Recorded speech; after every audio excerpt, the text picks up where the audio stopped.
talk about where the internet was, where it's come to, where it's going. Mr. McHenry, thank you very much for that question. I think that's critical to understanding what we're all trying to build here.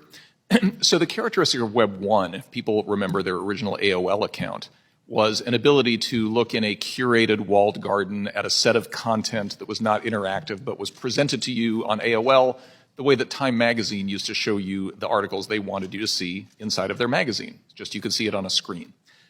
The innovation of Web 2 was that suddenly you could not only read content, but you could also write content. This is when the blogosphere became a big thing. People remember this from the late 90s, the early 2000s. The reason for the centralization of the internet, of course, was that all of that activity was being monetized by a very small number of companies. Facebook, as the chairwoman mentions, Google, and 2 or 3 other companies. What makes Web 3 different is the ability to own the actual network.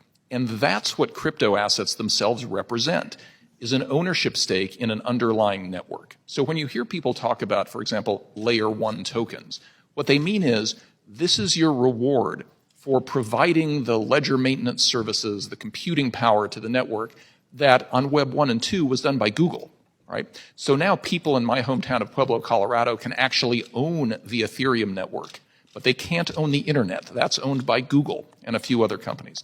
That's what the project of crypto is all about, is allowing people to directly own the networks that have native assets that are supporting it. And that's the nature of decentralization, where the token holders are the people who control the asset, not Google.